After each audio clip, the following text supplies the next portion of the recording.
ये कहानी बहुत पहले की है। किसी नगर में एक व्यक्ति रहा करता था जिसका इस संसार से मन भर चुका था, जो इस संसार की मोह माया को त्याग देना चाहता था। उसने एक दिन यह फैसला किया कि वह इस संसार की हर एक मोह माया को त्याग देगा। उसने अपना मन बना लिया था। उस व्यक्ति ने सन्यासियों का जीवन देखा था और उसने अब यह तय कर लिया था कि वह अब एक सन्यासी बनेगा। वह तुरंत अपने घर से निकलकर पास में रह रहे एक बौद्ध भिक्षुक के पास जाता है और उनसे कहता है कि मुझे एक सन्यासी जीवन जीना है।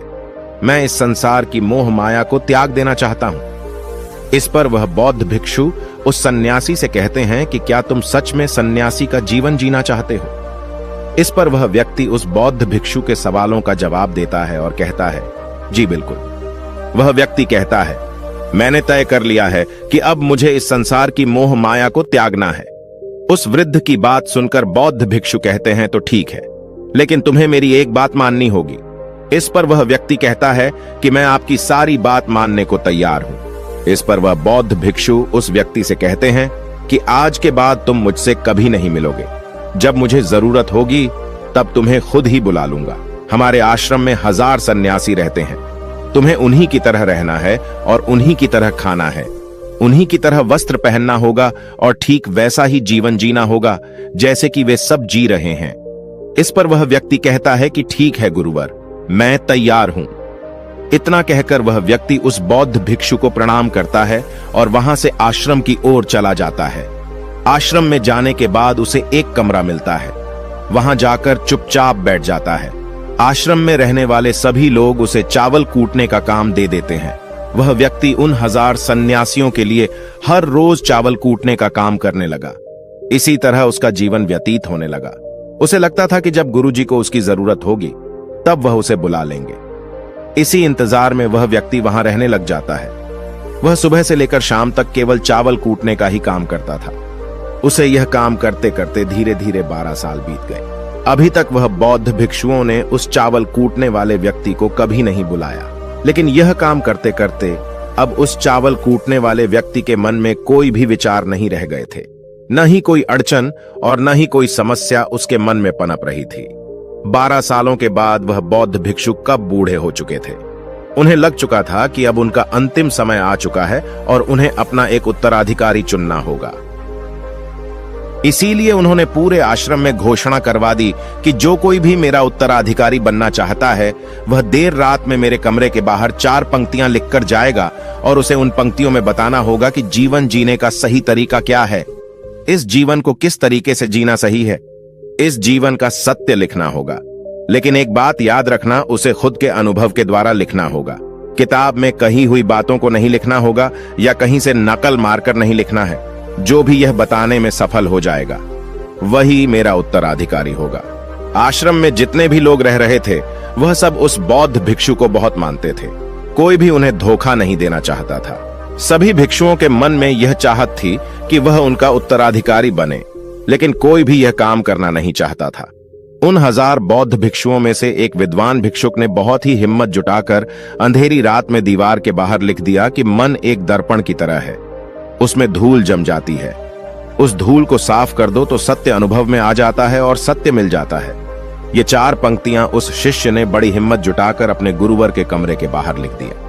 अगली सुबह जब बौद्ध भिक्षु उठे और कमरे के बाहर लिखी 4 पट्टियों को पढ़ा और कहा कि किस मूर्ख ने लिखी है, मेरी दीवार को किसने खराब कर दिया है, उसे पकड़कर अभी मेरे पास लाओ।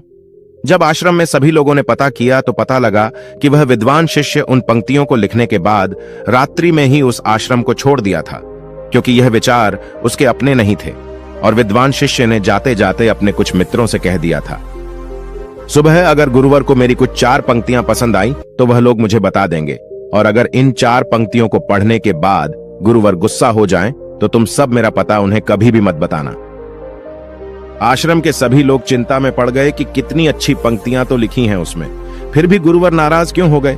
इतनी अच्छी बात तो लिखी थी उसने कि मां ने दर्पण की तरह है, अगर उसे साफ कर दिया जाए तो उसका प्रतिबिंब अस्पष्ट दिखने लगता है। वे सब कहते हैं, चलो देखते हैं कि गुरुवर को ऐसा उत्तराधिकारी कौन मिलेगा जो उनके सवालों का सही जवाब उस दीवार पर लिख सके। वह कौन होगा जिसके पास इससे भी विचार होंगे। कुछ लोग यह सब बातें उस चावल कूटने वाले व्यक्ति के कमरे के बाहर कर रहे थे। वह चावल कूटने वाला व्यक्ति पूरी बातें सुन लेता है और जोर जोर से हंसने लग जाता है। लोग उससे पूछते हैं, इसमें हंसने वाली बात क्या है? तुम्हें इसमें क्या गलत लगता है? वह चावल कूटने वाला व्यक्ति कहता है, गुरुवर सही तो कह रहे हैं कि किस नासमझ ने यह सब लिखा है। इस पर वैसे लोग गुस्सा हो जाते हैं और उस चावल कूटने वाले से कहते हैं कि तुम्हें क्या पता, तुम तो 12 सालों से सिर्फ चावल कूटने का ही काम कर रहे हो। तुम्हें किस बात का ज्ञान है? ना तो तुम्हें शास्त्रों का ज्ञान है और न ही गुरुदेव ने तुम्हें कभी ज्ञान दिया। अगर तुम्हें इतना ही ज्ञान है तो तुम ही क्यों नहीं अच्छे शब्द बता देते?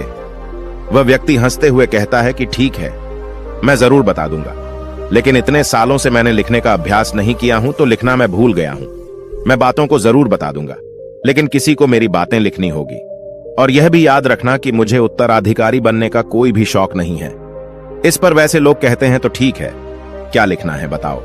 वह चावल कूटने वाला व्यक्ति कहता है, तो लिखो जो मैं बता रहा हूं। कैसा दर्पण कैसी धूल, न कोई दर्पण न कोई धूल, जो इसे जान लेता है वह सत्य को प्राप्त हो जाता है।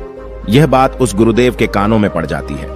आधी रात को वह गुरुदेव उस चावल कूटने वाले व्यक्ति के पास आते हैं और उससे कहते हैं कि तुम यहां से चले जाओ, वरना यहां पर रहने वाले आश्रम के सभी 1000 लोग तुम्हें छोड़ेंगे नहीं। यह जोगा ले लो, तुम मेरा उत्तराधिकारी बनना चाहो या न जाओ, इससे कोई फर्क नहीं पड़ता। तुम उत्तराधिकारी बनो या न बनो, लेकिन जो शब्द तुमने कहे थे वही शब्द बिल्कुल सत्य हैं और जीवन के अनुभव को दर्शाते हैं। इसलिए मन ही मन मैं तुम्हें अपना उत्तराधिकारी मान लिया हूं। और अगर यह बातें उन 1000 आश्रम वाले लोगों तक पहुंच जाएंगी तो वह सब तुमसे जलने लगेंगे और तुम्हें चोट पहुंचाएंगे। यह लोग बर्दाश्त नहीं कर पाएंगे। यह चावल कूटने वाले व्यक्ति उत्तराधिकारी कैसे बन सकता है? जिसे कभी ज्ञान नहीं, जिसने कभी शास्त्र पढ़ा ही नहीं, वह उत्तराधिकारी कैसे बन सकता है? वह भला कैसे सत्य को प्राप्त कर सकता है? और यहां पर शास्त्र जानने वाले सभी लोग सर पीटते रह जाएंगे। इसलिए तुम यहां से चले जाओ, कहीं और अपनी दुनिया बनाओ और वहां के लोगों को ज्ञान से भर दो। इस पर महात्मा बुद्ध ने भी अपने एक शिष्य से कहा था, जब तुम्हारे मन की सारे विचार शांत हो जाएं, तुम्हारे भीतर विचार आना बंद हो जाए, उस दिन से तुम्हें सत्य का अनुभव हो जाएगा। तुम सत्य का अनुभव करोगे, खुद को भी और इस ब्रह्मांड को भी समझ पाओगे। और यही बुद्धत्व प्राप्ति का पहला कदम है। मन को शांत करने का पहला तरीका जो बौद्ध ग्रंथों में बताया गया है वह खुद के विचारों पर करना। इन्हें अच्छे से समझना कि आखिर आपके अंदर कौन से विचार उत्पन्न हो रहे हैं, आपके अंदर आखिर क्या चल रहा है। उन्हें अच्छी तरीके से और जागरूकता के साथ समझने की कोशिश करना, न कि अपने विचारों को दबाने की कोशिश करना। अगर आप अपने मन के विचारों को दबाने की कोशिश करते हैं तो यह गलत होगा, जिसकी वजह से मन और तेजी से भटकने लगेगा और बार बार भटकेगा। लेकिन जब भी आपको लगने लगे कि आपका मन बहुत तेजी से भटक रहा है तो तुरंत आप उस पर ध्यान देना शुरू कर दें। उसको जागरूकता के साथ देखें और अपने विचारों पर ध्यान दें। निरंतर प्रयासों के बाद आप पाएंगे कि आपके अंदर विचारों को जागरूक होकर देखने की एक आदत सी लग गई है। लेकिन उसी के साथ आप यह भी देख पाएंगे कि आपके मन में बुरे विचार अत्यधिक उत्पन्न हो रहे हैं। आपके मन में जो भी विचार उत्पन्न हो रहे हैं वह सकारात्मक भी हो सकते हैं और नकारात्मक भी। उनसे आपको कोई भी छेड़खानी नहीं करनी है, बस आपको अपने प्रयास पर काम करते रहना है। लेकिन यह अभ्यास आप लगातार करते रहे हैं तो एक समय आने के बाद आप अपने विचारों को नियंत्रित करने में सफल हो जाएंगे और उसे रोक भी सकते हैं। तब जाकर आपको असली शांति और सुकून की प्राप्ति हो जाएगी। तब आपको किसी भी प्रकार की चिंता नहीं सताएगी, क्योंकि आप खुद पर विजय प्राप्त कर लिए हैं। आप अपने विचारों को नियंत्रित कर सकते हैं। दोस्तों, इस वीडियो में बने रहने के लिए सच्चे दिल से आपका बहुत बहुत आभार।